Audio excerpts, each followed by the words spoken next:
Cumprimentamos as pessoas que estão conectadas conosco. Deus abençoe a todos.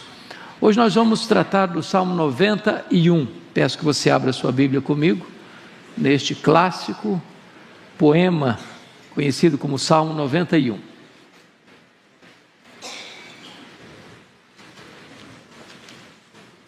Salmo 91.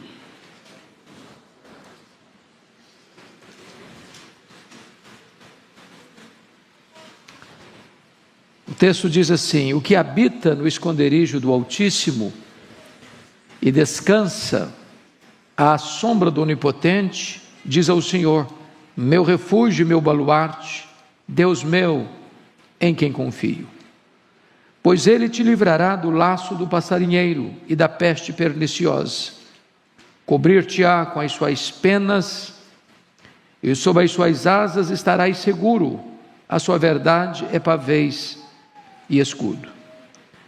Não te assustarás do terror noturno, nem da seta que voa de dia, nem da peste que se propaga nas trevas, nem da mortandade que assola o meio-dia. Caiam 1000 ao teu lado e 10.000 à tua direita, tu não serás atingido. Somente com os teus olhos contemplarás e verás o castigo dos ímpios. Pois disseste: o Senhor é o meu refúgio, fizeste do Altíssimo a tua morada. Nenhum mal te sucederá, praga nenhuma chegará à tua tenda, porque aos seus anjos dará ordens a teu respeito para que te guardem em todos os teus caminhos. Eles te sustentarão nas suas mãos, para não tropeçares em alguma pedra. Pisarás o leão e a áspide, calcarás aos pés o leãozinho e a serpente. Porque a mim se apegou com amor, eu o livrarei. Pô-lo-ei a salvo, porque conhece o meu nome. Ele me invocará, e eu lhe responderei.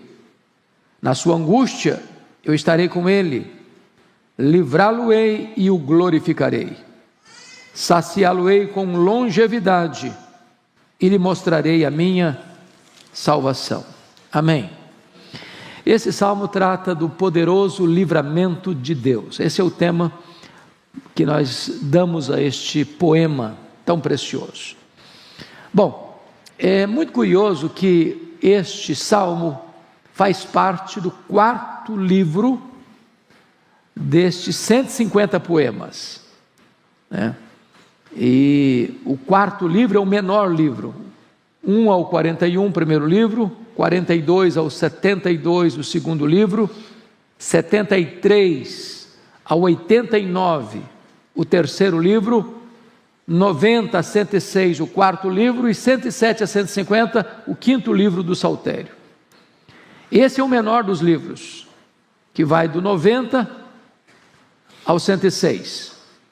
Se você observar, a maioria desses salmos não tem o autor indicado, não tem a data precisa, não tem sequer um título. Mas esse salmo, e não obstante isso, não sabemos quem o escreveu, quando o escreveu, é um grande clássico. E é curioso que esse salmo é muito usado, infelizmente, como uma ferramenta mística na casa de muita gente, né? Abre a Bíblia no Salmo 91, bota num móvel na sala, como se isso fosse uma espécie de talismã, de uma ferradura espiritual, para espantar mal-olhado, para espantar demônio, para livrar a família dos males que rondam a família. Não é essa uma boa maneira de usar o Salmo. Nós não usamos a Bíblia de forma mística, nós não usamos nenhuma porção da Bíblia no sentido de que ela misticamente vai nos proteger. O salmista foi claro no Salmo 119, guardo a tua palavra no meu coração, para não pecar contra ti. Você guarda a melhor coisa, a palavra de Deus, no melhor lugar, no coração, com o maior propósito, para não pecar contra Deus. Então você podia encher sua casa de Bíblia aberta no Salmo 91, se você não colocar essa palavra no seu coração, de nada vai adiantar. Ela não é um talismã, ela não é um emblema místico para proteger as pessoas. Eu estou convencido de que o Salmo 91 é uma espécie de versão neotestamentária de Romanos 1:31. Quem lembra Romanos 1:31? Se Deus é por nós, quem será contra nós? Eu acho que o Salmo 91 ressoa de forma eloquente esta mensagem de Paulo aos Romanos. Se Deus é por nós, quem será contra nós? Então, vamos examinar esse texto. Primeiro, Deus é a nossa morada segura, é o que está aí no verso 1 a 4. Então, vamos olhar os versos 1 e 2, como nós temos uma habitação plenamente segura em Deus. O que habita no esconderijo do Altíssimo e descansa à sombra do Onipotente. Vamos primeiramente entender isso aqui. Veja você que ele não diz que você é um morador temporário, ou um visitante, ou um turista. Você faz visitas rápidas e vai embora. O texto diz o que habita. O que é habitar? É morar. É algo permanente. Não é uma visita ocasional. Não é que você se lembra de Deus na crise, depois a crise passa, você se esquece de Deus de novo. Mas o texto está dizendo o que habita no esconderijo do Altíssimo. É algo permanente, que é para a vida toda. Deus não é apenas um hóspede que vem e vai.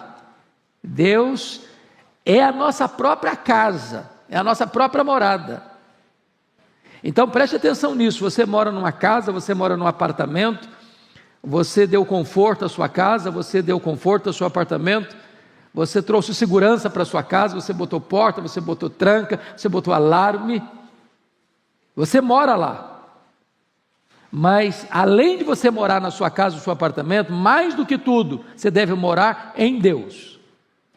Ele é a sua habitação, Ele é a sua casa onde você deve morar, é nele que você deve residir, é a ideia do texto.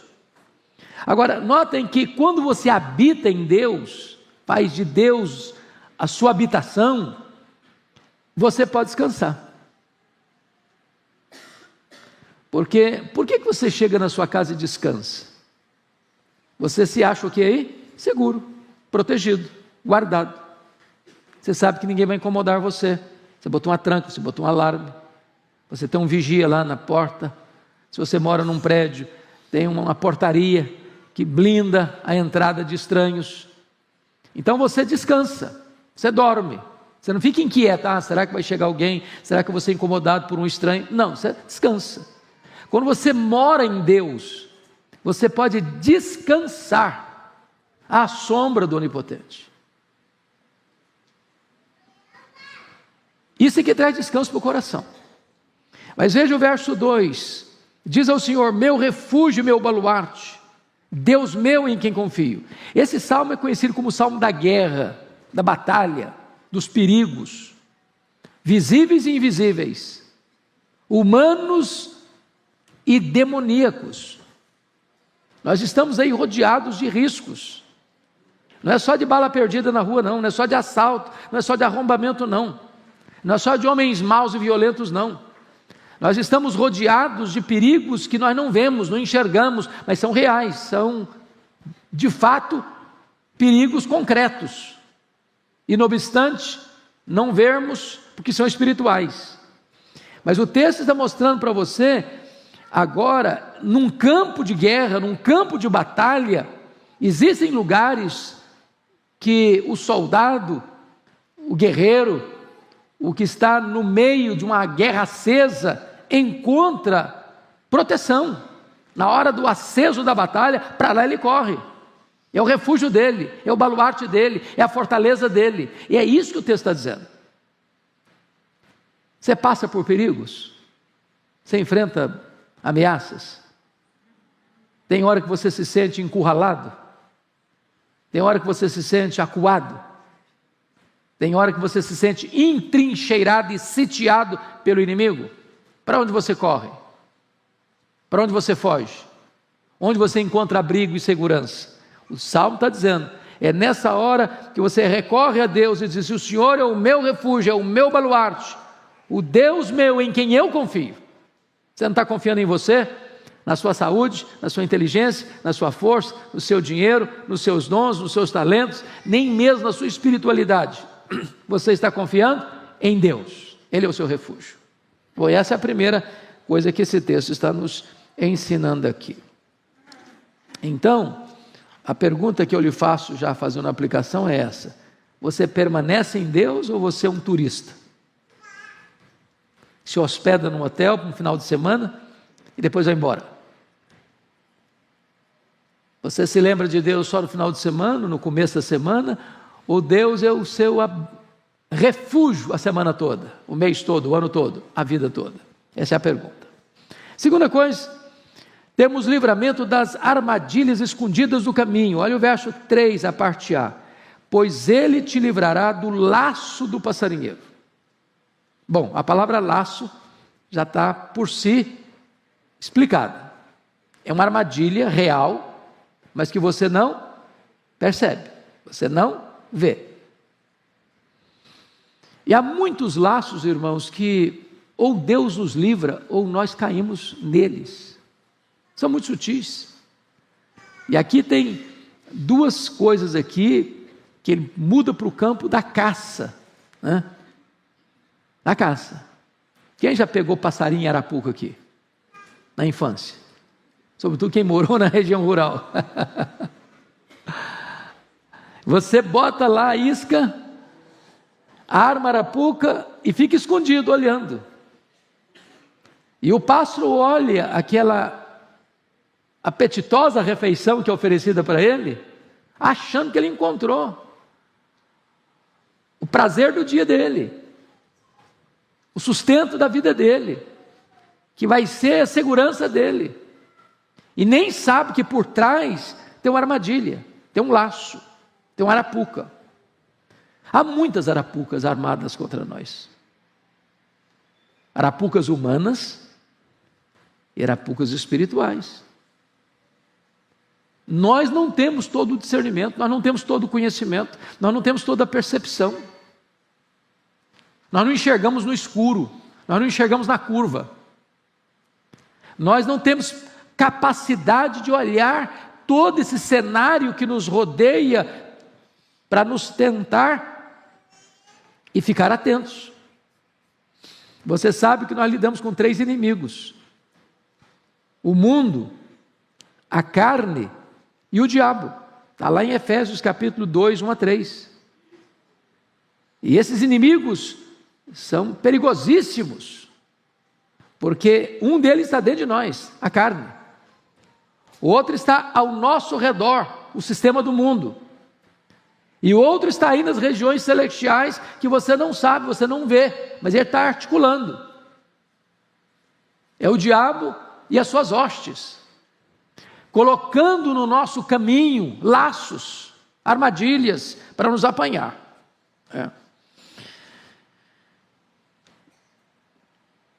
O que nós precisamos ficar atentos aqui? Paulo diz lá em 2 Coríntios 2, versículo 11, que nós não podemos ignorar os desígnios de Satanás.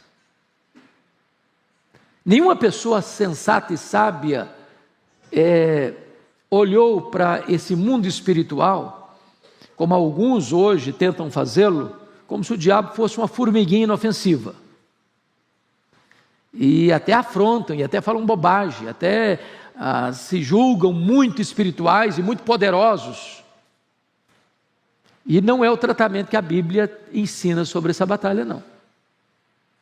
Se Deus não nos livrar, nós não temos capacidade. Então esse texto está mostrando como consequência, como resultado de você habitar em Deus permanentemente.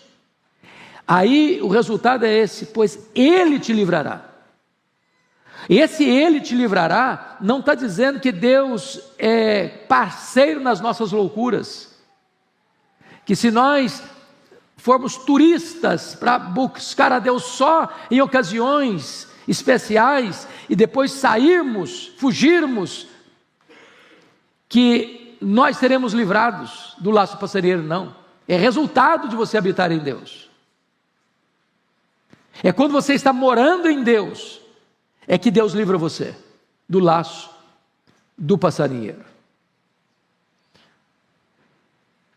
Mas veja mais, não só do laço do passarinheiro, mas temos livramento da peste perniciosa. O verso 3b diz: e da peste perniciosa. O que seria a peste perniciosa? Aqui, obviamente, ele está tratando das doenças, mormente das doenças endêmicas e pandêmicas. Primeiramente, vamos entender uma coisa aqui, para a gente não chegar a conclusões apressadas ou perigosas. Nós estamos aí ainda, convivendo com a pandemia.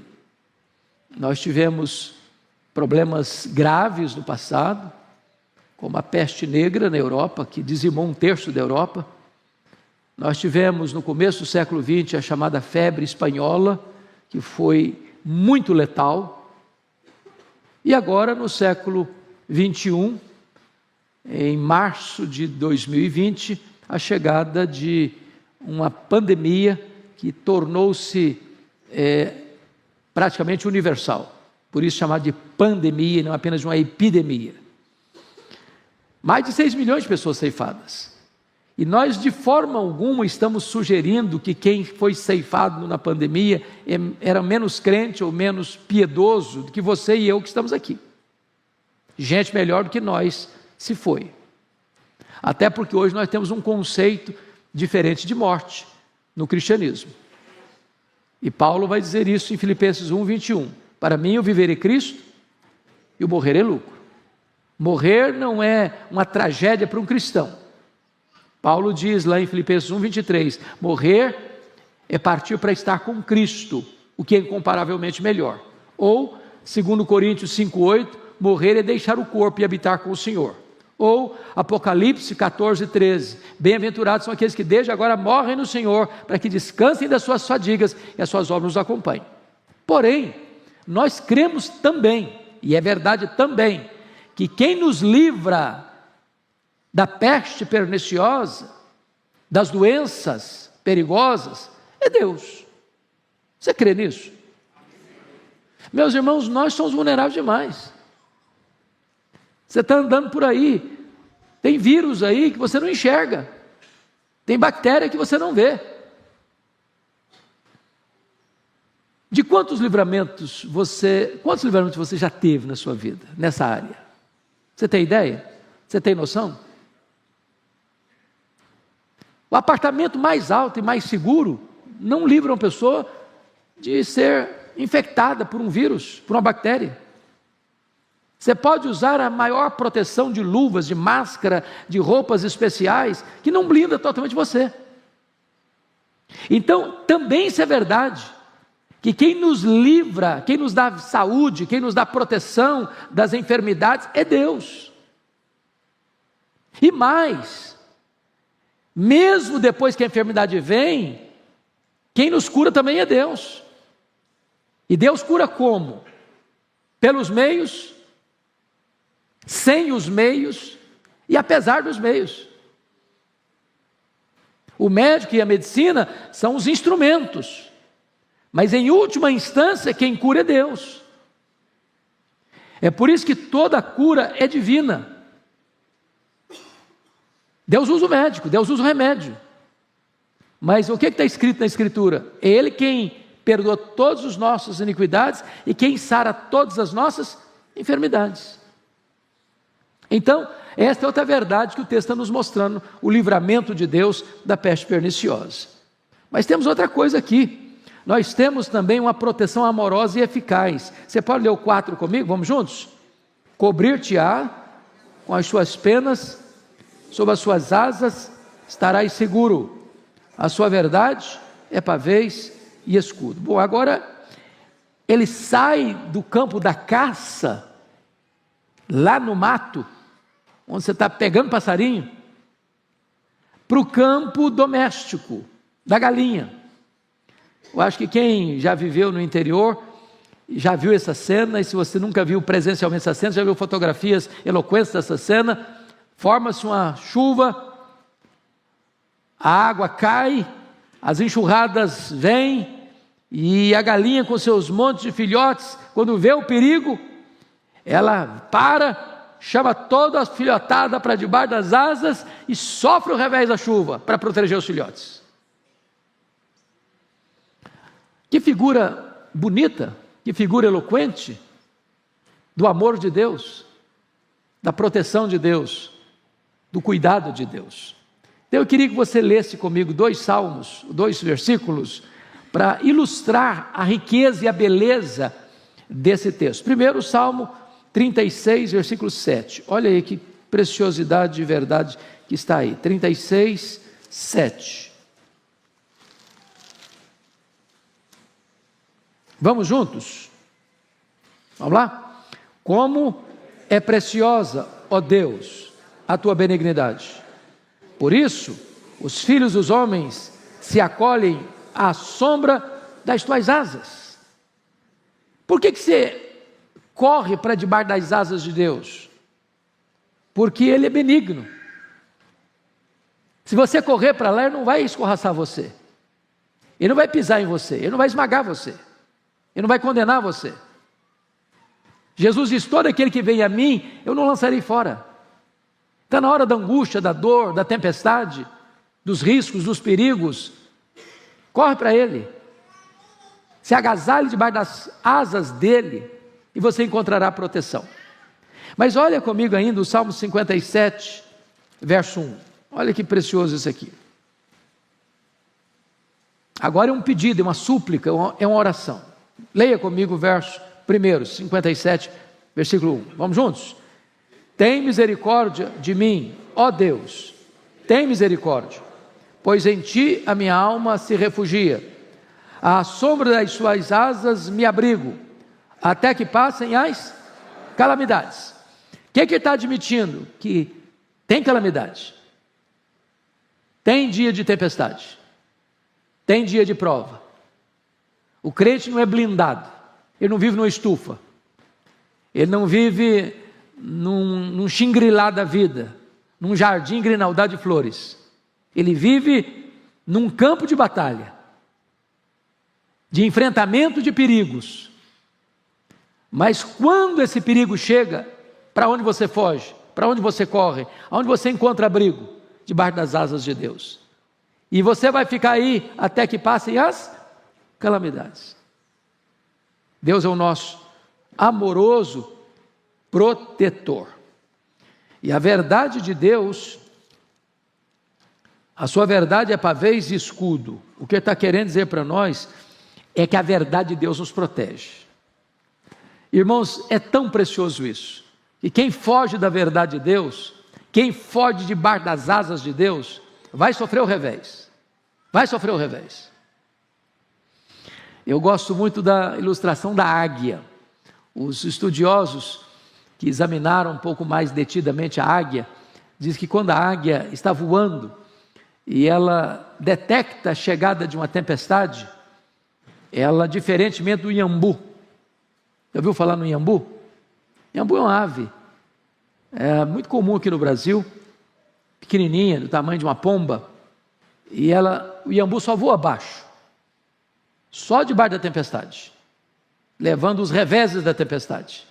Mas quando a águia avista a tempestade, ela agiganta os seus esforços, voa para cima das nuvens tempestuosas, onde tudo está calmo e sereno.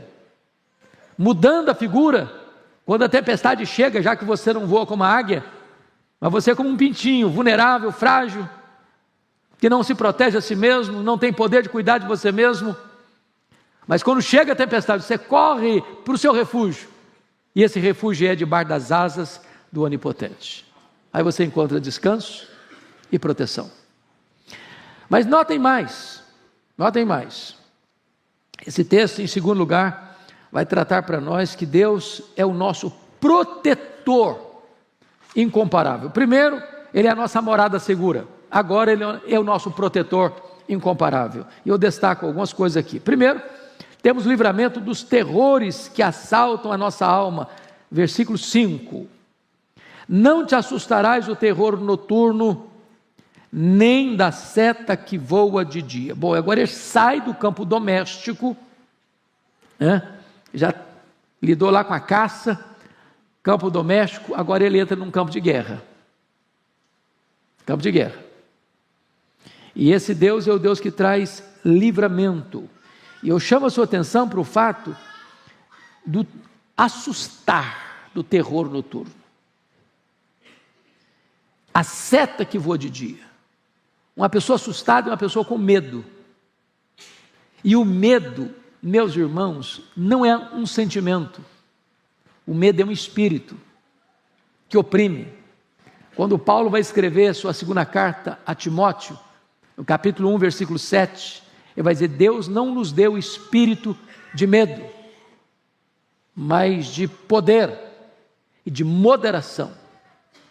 O apóstolo João vai dizer que o amor lança fora todo medo. Então, por que que eu tenho medo? Por que que você tem medo? Porque nós somos vulneráveis. Tudo aquilo que foge ao nosso controle traz medo. É óbvio. Você não tem controle, você tem medo. Nós não temos controle sobre muita coisa. Lembra lá do Salmo 23, versículo 4: ainda que eu ande pelo vale da sombra da morte, não temerei mal nenhum. Não é porque ele é bom, porque ele é forte, porque conhece tudo, sabe tudo, pode tudo. Não temerei mal nenhum, porque tu estás comigo. Então o segredo de vencer o medo, e tem muitos medos, né? Tem até fobias, né? Tem gente que tem medo de altura, e eu, por exemplo, tenho. Tem gente que tem medo de lugar aberto, tem gente que tem medo de lugar fechado, claustrofobia. Eu também tenho. Eu quase morri uma vez sem saber que eu tinha claustrofobia. Lá dentro das pirâmides, quase que eu viro uma múmia do faraó lá. Foi a coisa mais horrorosa da vida. Depois de subir várias escadas íngremes, no meio daquela multidão, gente suando, cheiro de camelo, que troço todo, lá pelas tantas, o fôlego acabou. Falei, meu Deus, morri, porque não tira ninguém, assim, com emergência de lá. O que me valeu foi que eu estava do lado de um colega pastor, e eu falei, rapaz, eu vou morrer, eu não consigo respirar. Falei, calma, fecha os olhos, faça de conta que você está num jardim. E aí eu fechei os olhos, pensei numa campina bem verde, daqui a pouquinho o ar voltou, mas eu descobri ali que eu tinha claustrofobia. Tem muitos medos, né? Muitos medos. Tem gente que tem medo da vida, tem gente que tem medo da morte, tem gente que tem medo da solidão, tem gente que tem medo da multidão, tem gente que tem medo de ficar doente, tem gente que tem medo de ficar assim, sem poder pagar o plano de saúde. Então, muitos medos. Como é que você lida com isso? O texto está mostrando para nós que você pode vencer isso, né? Pode vencer isso. Por quê? Porque ainda que no texto aqui a seta esteja voando de dia, e a ideia aqui é dos flecheiros da guerra, ainda que o terror noturno chega à noite, você está com medo do que vai acontecer, você não vê o inimigo, as guerras daquela época eram de enfrentamentos. Você pode crer no que está escrito em Isaías 54:17. A arma forjada contra você não vai prosperar. Que você está protegido, morando em Deus, debaixo das asas do Deus onipotente, descansando debaixo da sua sombra. Bom, mas veja em segundo lugar, nesse ponto de proteção, temos livramento de perigos visíveis e invisíveis, no verso 6, olha aí. Nem da peste que se propaga nas trevas, nem da mortandade que assola o meio-dia. Ele está falando aí também do ambiente de guerra. Qual era um subproduto da guerra?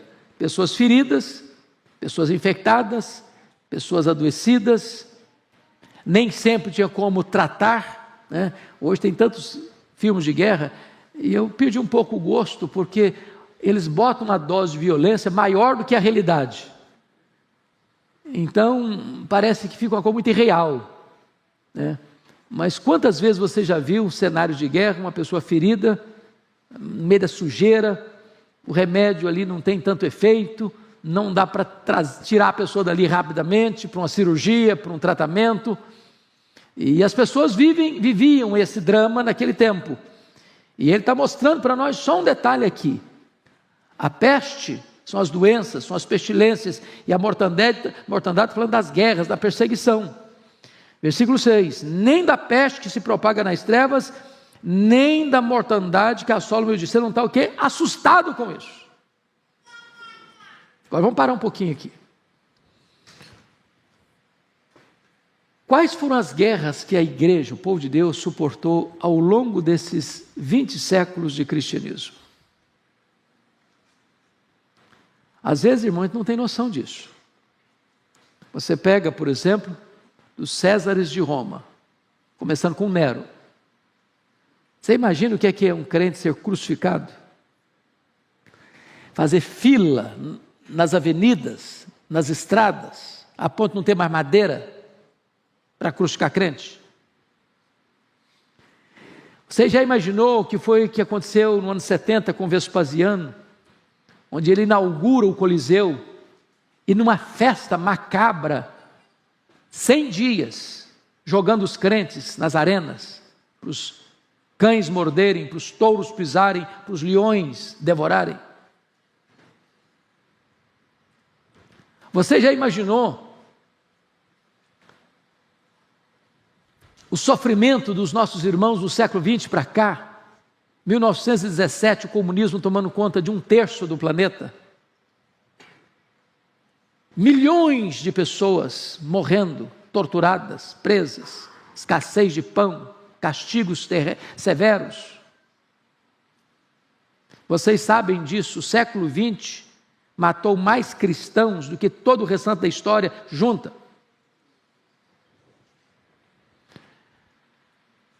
Então, o que eu estou trazendo para vocês é que esses medos, ou esses temores, fizeram parte do povo de Deus. Quantos morreram na Inquisição? Quantos morreram nas guerras étnicas, tribais, religiosas? Acho que vocês têm ciência, por exemplo, do que aconteceu na noite 24 de agosto de 1572 na França, a chamada Noite de São Bartolomeu, onde 70 mil crentes foram mortos uma única noite, traiçoeiramente. Então, quando esse texto mostra para nós que você pode ser liberto, ou, se não liberto do fato, mas liberto do medo, porque às vezes Deus nos permite passar, mas tira o medo. É uma coisa incompreensível para nós, como é que um cristão era jogado nas arenas, como a Perpétua, por exemplo, era uma mulher da nobreza, e ela tinha 7 filhos, e os seus algozes mataram cada filho dela, na presença dela, de maneira diferente cada um, para torturá-la, emocionalmente, espiritualmente, e ela encorajando os seus filhos a não recuarem, a não se intimidarem. E quando só ela sobrou, ela começou a ser castigada. Ela disse para o seu algoz: viva eu te vencerei, morta vencer-te-ei ainda mais. Vocês acham que essa mulher era mais corajosa do que você? Era mais crente que você? Não. Se Deus um dia permitir que a nossa geração experimente situações tão amargas quanto, Ele há de nos capacitar. Não é porque nós somos fortes, é a graça que sustenta. É a graça que sustenta. Você imagina um Pedro, lá em Atos 12, preso por ordem de Herodes Agripa I, depois de ter matado Tiago, prendeu para matar depois da festa, última noite. Eu acho isso incrível. Pedro está no corredor da morte. Ele sabe que ele vai morrer na hora que amanhecer o dia. O que ele está fazendo? Desesperado? Chorando? Se esperneando? Não, ele está dormindo. Cheio de algemas nos pés, nas mãos, está dormindo. Serenidade. O nosso Deus é o autor da paz, e Ele é que nos dá a paz que excede todo o entendimento, seja qual for a situação. Mas, notem vocês, que o livramento também é um livramento singular. 7:8, leia comigo 7:8, vamos juntos? Caiam 1000 ao teu lado, 10.000 à tua direita, tu não serás atingido. Somente com os teus olhos contemplarás e verás o castigo dos ímpios. O que esse texto quer dizer, irmãos, não é que o crente é invulnerável. Nós não podemos defender essa tese jamais. Não, se eu sou crente, eu posso estar no meio de tantas flechas cruzando para lá e para cá que nenhuma vai pegar em mim. Se eu sou crente, eu posso sair por aí que vírus não vai entrar em mim. Covid, então, jamais. Se eu sou crente, eu não vou bater carro. Se eu sou crente, eu nunca vou ter uma doença. Não é isso que o texto está prometendo. Homens de Deus adoeceram, homens de Deus sofreram, homens de Deus foram presos, homens de Deus foram torturados, homens de Deus foram martirizados, mulheres de Deus foram presas, mulheres de Deus foram torturadas, mulheres de Deus selaram a sua fé com o seu sangue.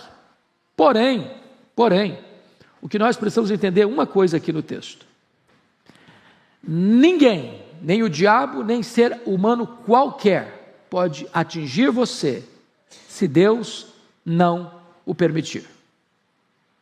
É a história lá do Jó.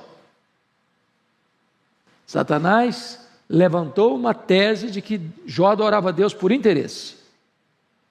E Deus permitiu que Jó fosse um exemplo para o mundo, que é possível alguém amar a Deus mais do que dinheiro, mais do que família, mais do que a si mesmo. E Satanás só pôde ir até onde Deus o permitiu ir e nem um centímetro a mais. Isso é verdade na sua vida. Isso é verdade na sua vida. Sua vida está nas mãos de Deus. E ninguém pode tocar em você se Deus não permitir. E se alguém tocar em você, Deus transforma a tragédia em triunfo.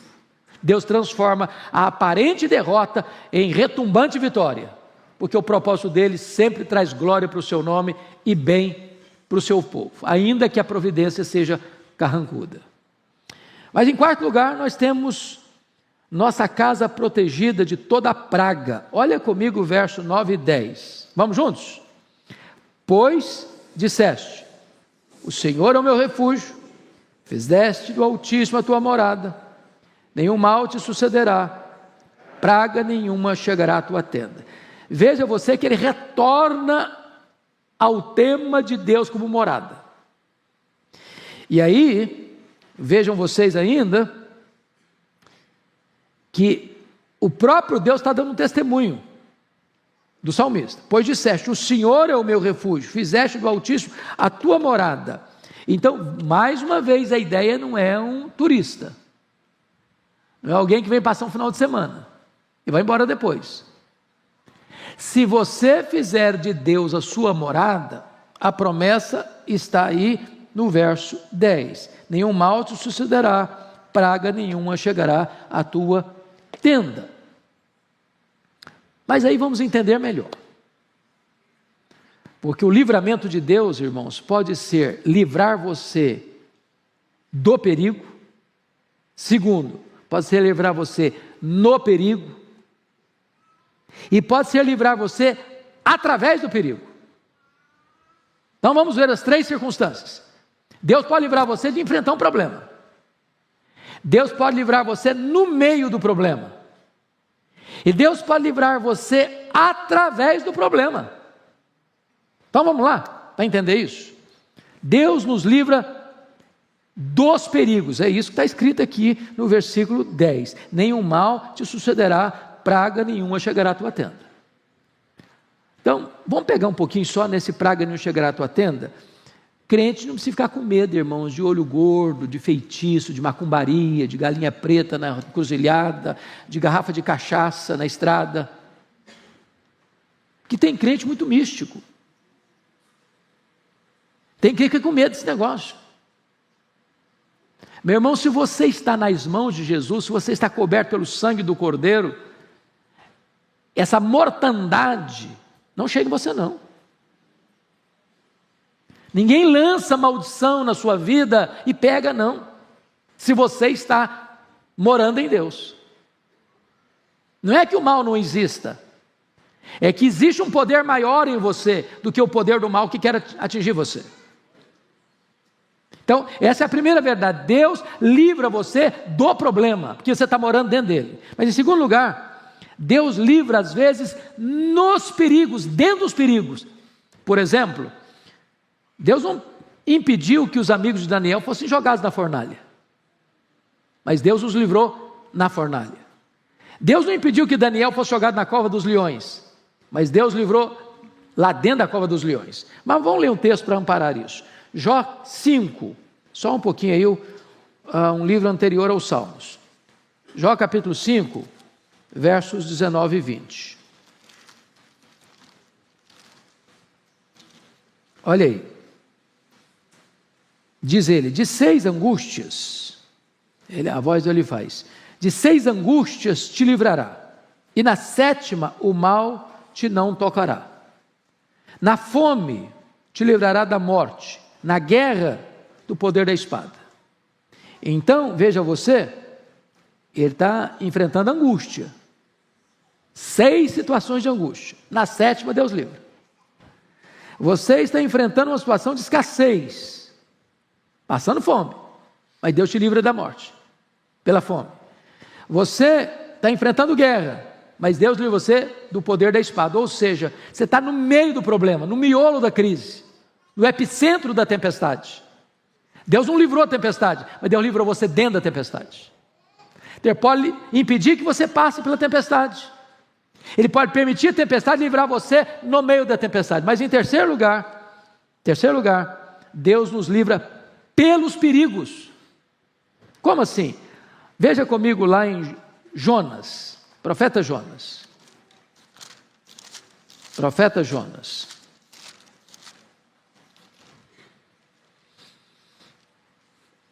Esses dias eu vi uma brincadeirinha que o crente, quando não tem aquele índice na Bíblia, fala profeta Jonas e fica desesperado, porque Jonas é pequeno e costuma se esconder no meio dos outros livros. Então Jonas, veja aí versículo de número 17, Jonas 1,17. Deparou o Senhor um peixe para que tragasse a Jonas, e esteve Jonas 3 dias e 3 noites no ventre do peixe. Eu fico imaginando o Jonas ser lançado no mar. Bom, eu sei nadar, eu me viro, eu podia pensar.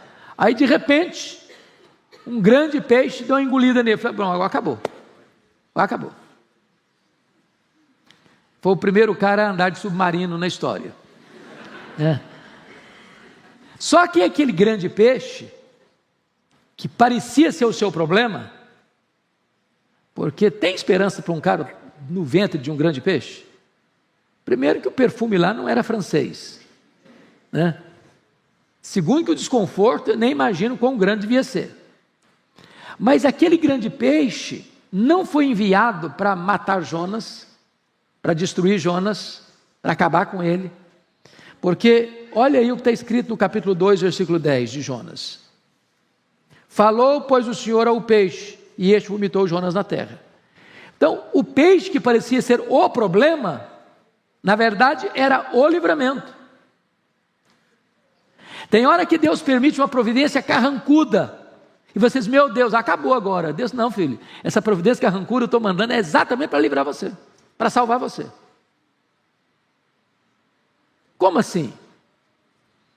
É que crente desviado, irmãos, é endereço certo e tempestade. Agora, quando Deus manda a tempestade atrás do crente desviado, não é para destruí-lo, é para botá-lo de volta no caminho. Qual era o caminho de Deus para Jonas? Vai a Nínive, meu filho, é lá que eu quero você. E aí ele pensou, não, para Nínive eu não vou. Deus quer, mas eu não faço. Deus manda, mas não obedeço. A minha vontade vai prevalecer. Eu vou pegar um navio e vou para Tarsis. Sabe onde fica Tarsis naquela época? Ficava no fim do mundo. Era o último limite do mundo conhecido da época. Onde diz a profecia que não tinha palavra de Deus. Eu não quero escutar Deus mais não. Eu não quero ser incomodado. Eu não quero obedecer, pronto. Aí o que Deus faz? Manda um peixe. O submarino. E ele nem precisou pagar mais passagem não. O peixe foi andando com ele, atravessando os mares. E não foi perto não, viu? O peixe foi despejá-lo lá no porto de Nínive. Meu filho, é aqui que eu te quero. Você não quer não? Pois eu mando um submarino pegar você, dar uma carona para você, e você vai para onde eu estou mandando. Então tem hora que Deus nos livra do problema, tem hora que Deus nos livra no problema, e tem hora que Deus nos livra através do problema. Esse é o nosso Deus. Mas em quinto lugar, volta lá para o Salmo 91.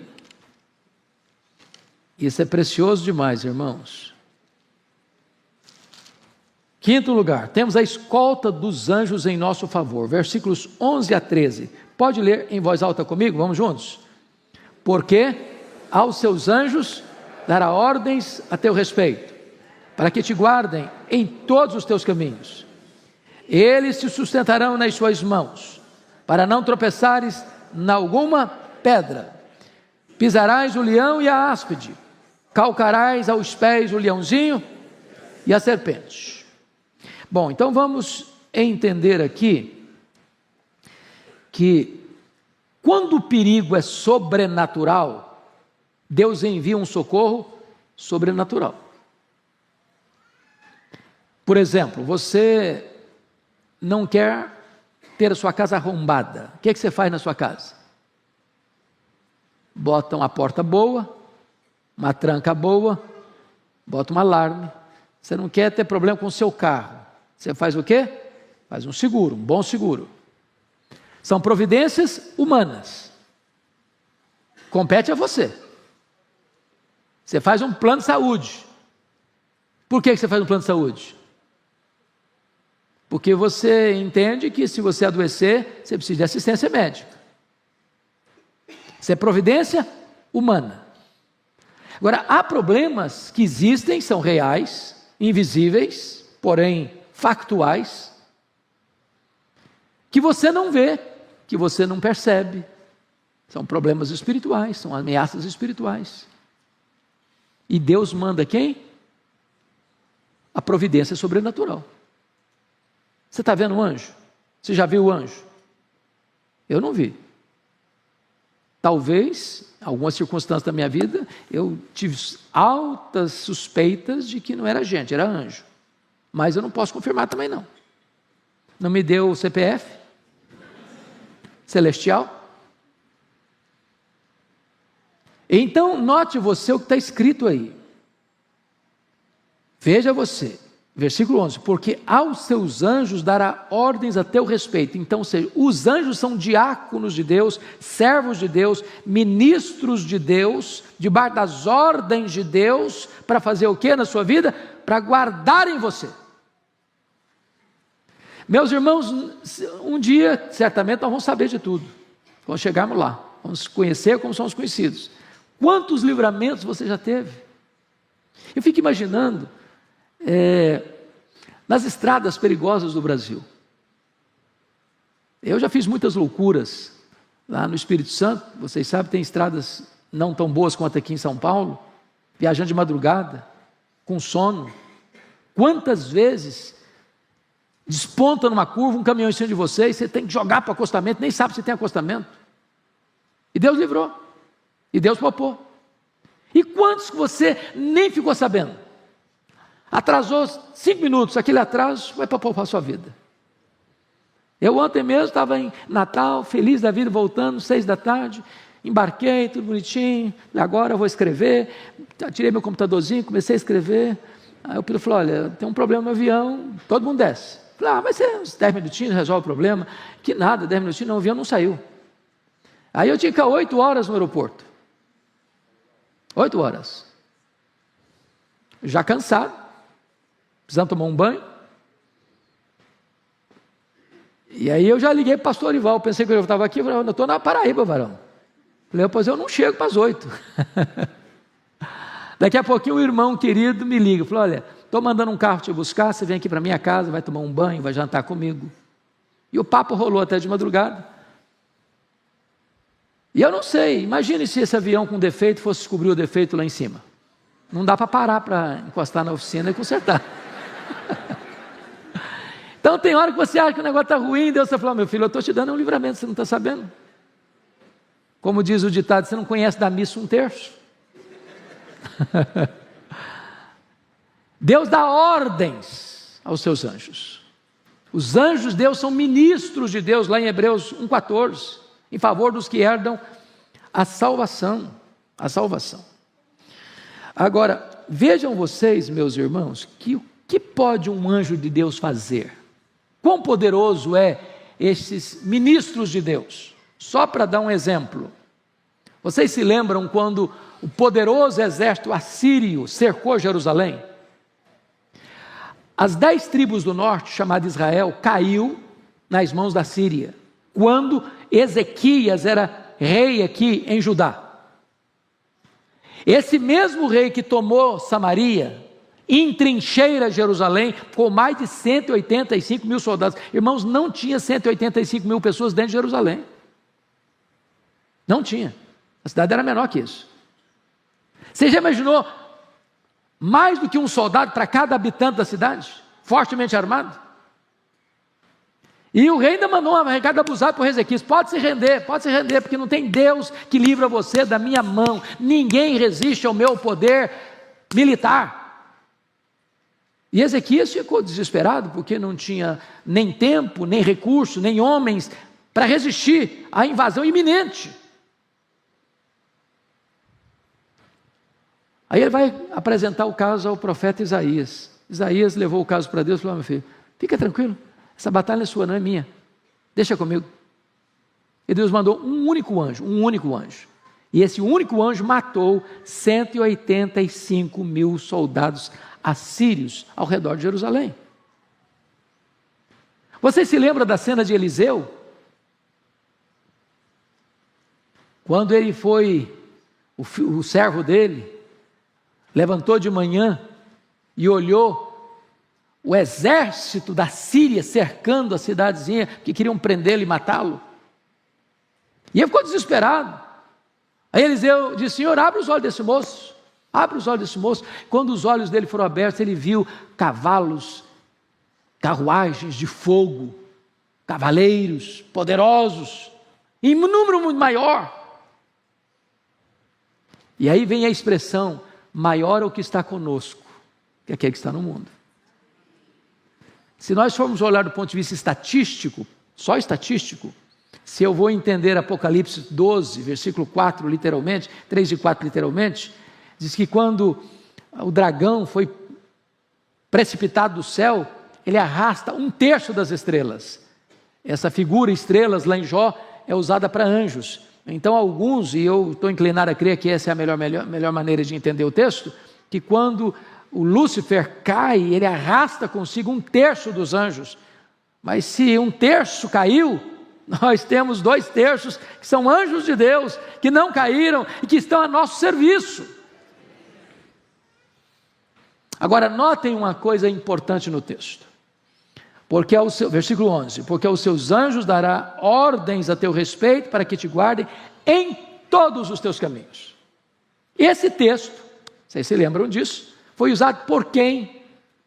Para tentar quem? Foi usado por Satanás para tentar Jesus. E ele citou esse texto para Jesus. Mas palavra de Deus na boca do diabo não é palavra de Deus, é palavra do diabo. Sabe por quê? Porque o diabo é um péssimo hermeneuta, um péssimo exegeta, e sempre que ele cita, ou ele acrescenta, ou ele tira alguma coisa. Lá no Éden, ele chegou para Eva e perguntou assim: é assim que Deus disse, não comereis de toda a árvore do jardim? Ué, mas que negócio é esse, ué? Deus havia falado que de toda a árvore do jardim você pode comer. Aonde Deus botou um sim, ele botou um não. Ele acrescenta o que Deus falou. Torceu, portanto, a palavra de Deus. Quando o diabo vai citar esse texto para Jesus, levando ao pináculo do templo, o que ele omitiu no texto? Qual frase que ele omitiu do versículo? Ele omitiu exatamente essa frase aqui, ó, para que te guardem todos os teus caminhos. Em todos os teus caminhos, ele não citou. Ele não citou. Por que não citou? Quando é que Deus promete guardar você? É quando você está fazendo loucura? É quando você está na rota da desobediência? Deus promete guardar você quando você está andando em todos os caminhos dele. A proteção está na obediência e não na desobediência. Então preste atenção nisso. Não queira fazer de Deus parceiro das suas loucuras. Porque a promessa, ela só é eficaz, efetiva, na medida em que você está andando com Deus, nos caminhos de Deus. Pois bem, vamos dar uma olhadinha agora ainda. O texto termina dizendo que pisará, versículo 13, pisarás o leão e a áspide, calcarás aos pés o leãozinho e a serpente. Ambas as figuras, o leão e a serpente, são símbolos de quem na Bíblia? Satanás. E a Bíblia diz lá em Romanos que Deus calcará o diabo em breve debaixo dos pés da igreja. Porque Jesus é o cabeça, a igreja é o corpo. E diz a Bíblia que quando Jesus voltar, Ele vai colocar todos os inimigos debaixo dos seus pés. E essa vitória é de Cristo e da sua igreja. Então, os inimigos não podem mais prevalecer sobre a igreja. Então, vamos ao último ponto. Deus, o nosso abençoador amado. Eu chamo a sua atenção dos versos, então, 14 a 16, para uma mudança radical no texto. Agora não é o salmista que está falando de Deus. Agora é Deus que está falando do salmista. Dos versos 1 a 13, o salmista está olhando para Deus e descrevendo quem é Deus para ele.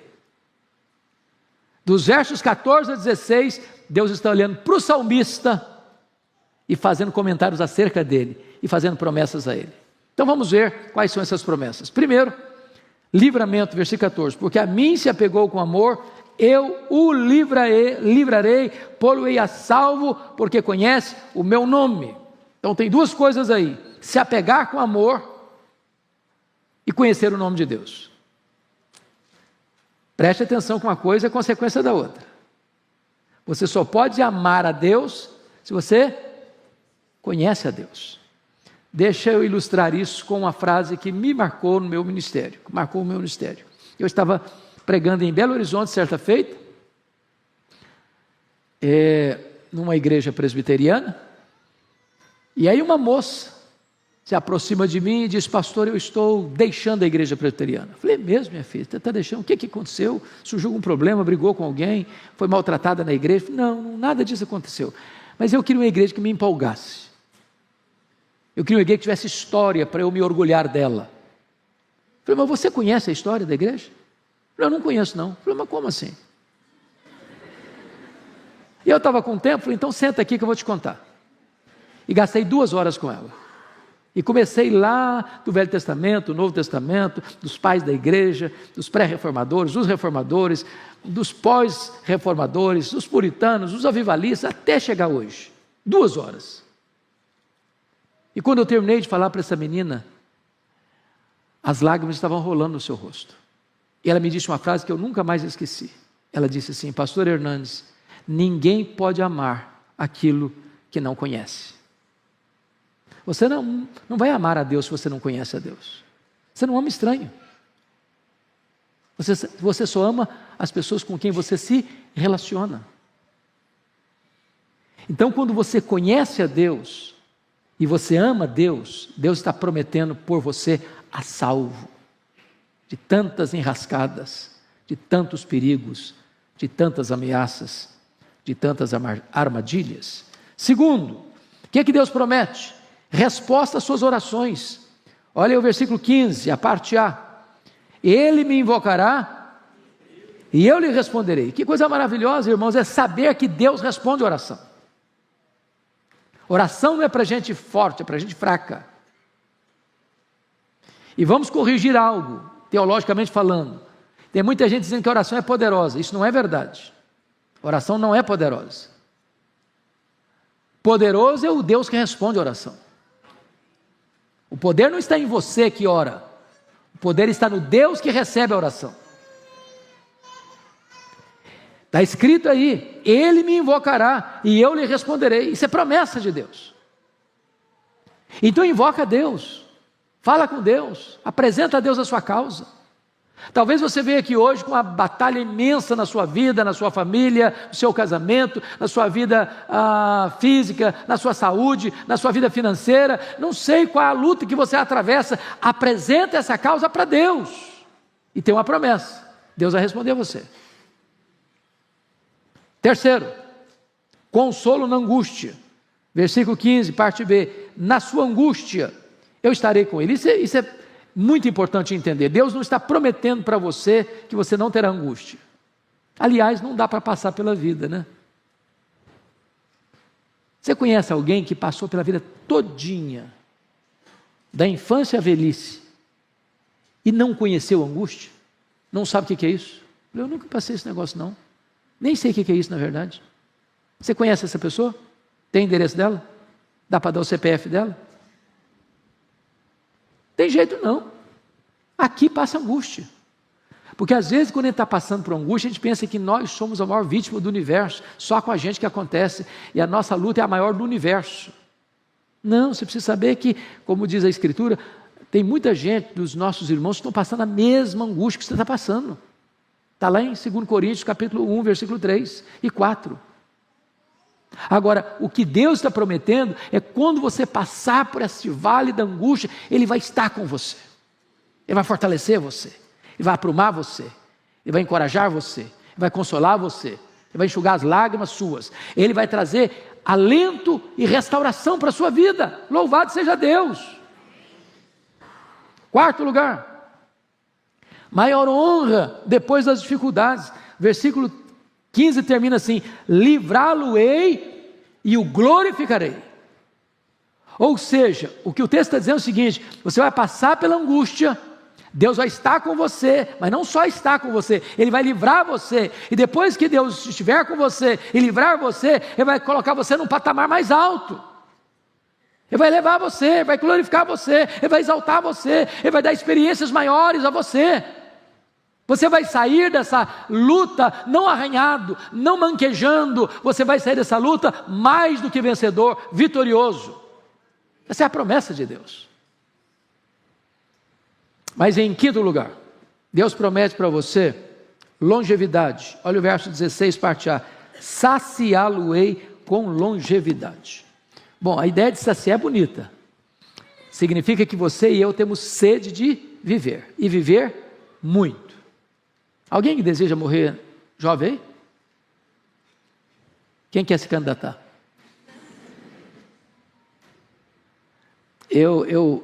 Ontem eu terminei o comentário de Eclesiastes. E se Deus quiser eu quero expor aqui alguns desses textos. Mas o último capítulo de Eclesiastes é certamente a peça literária mais importante da literatura mundial sobre velhice. Velhice. E ele diz que velhice é uma tempestade, igualzinho uma tempestade. Forma a tempestade, o aguaceiro, e daqui a pouquinho outras nuvens se formam e vem outra tempestade. Daqui a pouquinho você nem levantou direito a cabeça, outra tempestade. Então, velhice é um enfrentamento de tempestades. Mas ele diz que velhice é como uma casa que está ruindo. Então, a gente às vezes quer dar para o sol com a peneira e dizer que é a melhor idade. Como diz a brincadeira, me engana que eu gosto. Não, a Bíblia não trata com melhor idade não. Agora, o que é maravilhoso é que na teologia do Novo Testamento, Paulo diz: se a nossa casa terrestre se desfizer, que a casa está ruindo mesmo, nós temos uma mansão, feita não por mãos, eterna nos céus. E por muitos anos eu achava que a mansão era a casa que a gente ia morar lá no céu, assim, com mármore celestial, com as torneiras de ouro, com aquele negócio assim, o jardim suspenso da Babilônia, no varanda. Nada disso. O texto está falando do seu corpo, corpo da ressurreição, corpo de glória. Então nós encaramos a velhice, não porque é a fase linda, maravilhosa da vida, né? Eu brinquei domingo passado aqui, na aula que eu dei, no domingo anterior, Eu gostava muito do Evandro Luiz da Silva, com seu espírito assim, jocoso, de falar as coisas, como o pastor Arival tem esse dom também. Então, as coisas mais pesadas ficam leves. E eu vou repetir porque tem gente nova aqui. Eu disse que a vida humana se resume em 4 animais. 4 animais. Ele diz, quando você é jovem, você é o gavião. Você come qualquer coisa, você compra lá, compra cá, briga com qualquer um, você briga com a sua sombra, tudo está bom, você enfrenta qualquer problema. Nada faz mal para você. Aí depois você passa para a fase da águia. Aí você já faz voos solitários, você já não come qualquer coisa mais, você não vai em qualquer lugar mais, você já é mais seletivo. Aí depois você passa para a fase do condor. Condor aqui, condor ali, condor acolá, é aquela confusão. Aí depois você passa para a fase do javali. Javali para isso, javali para aquilo, javali para aquilo outro. E a vida é assim, né? Ou é uma tempestade ou uma casa ruindo. Porém, todos nós temos sede de quê, gente? De longevidade. E a tese de Eclesiastes, e parece que é o pedido aqui, é que embora a ciência nos tenha nos levado a uma vida mais longa, nossa expectativa de vida está crescendo, a pergunta é, mas está melhorando a qualidade da vida? Que não basta viver muito, é preciso viver bem. E o texto está dizendo que Deus sacia você com a vida longa. Deus atende essa sede que você tem de viver. E é bom viver bem. Eu gosto, o último livro que o Dr. Billy Graham escreveu, De Volta para Casa, para mim vale o livro na primeira frase do livro. Ele diz assim, a velhice não é para os fracos. A velhice não é para os fracos. Um dia, o pastor foi visitar uma ovelha dele, que estava no leito de morte, e perguntou para a ovelha assim, e aí meu irmão, está tudo bem? É uma pergunta retórica, né? Porque às vezes não fazer tantas perguntas, vai tudo bem, para o cara que está lá no CTI, cheio de mangueira conectada no nariz dele, na boca dele. Mas o crente respondeu assim, vai tudo bem, pastor. A casa que eu moro está desmoronando. Mas eu já estou de malas prontas para me mudar para a casa do Pai, para a minha casa permanente. Essa é a certeza do crente. Agora, longevidade não tem só a ver com quantidade de anos vividos, mas com a qualidade dos anos vividos. Porque há muitas pessoas que morrem como criança, cumpriu sua missão, completou sua carreira. Outros morrem jovens, outros morrem na meia-idade, outros morrem na velhice. Eu não sei o que é longevidade, é um conceito às vezes que precisa ser redefinido, redesenhado. Mas Deus nos sacia com longevidade. Finalmente, Deus promete salvação plena, e lhe mostrarei a minha salvação. E essa salvação aqui, irmãos, não é só a salvação do aqui e do agora, porque se você creu no Senhor Jesus, você já está salvo. Você não será salvo não, você já está salvo. Mas nós já fomos salvos com respeito à justificação, nós estamos sendo salvos com respeito à santificação, nós seremos salvos com respeito à glorificação. Na justificação nós fomos salvos da condenação do pecado. Na santificação nós estamos sendo salvos do poder do pecado. Na glorificação nós seremos salvos da presença do pecado. Haverá um dia, entretanto, depois de tantas lutas que passamos, e o texto nos mostrou que o Senhor Jesus vai olhar para você e vai dizer assim, vinde bendito do meu Pai, entre agora na posse do reino, está preparado para você desde a fundação do mundo. E então não vai ter mais choro, não vai ter mais dor, não vai ter mais luto, porque nós estaremos para sempre com o Senhor. Que Deus os abençoe, meus irmãos, que Deus os dê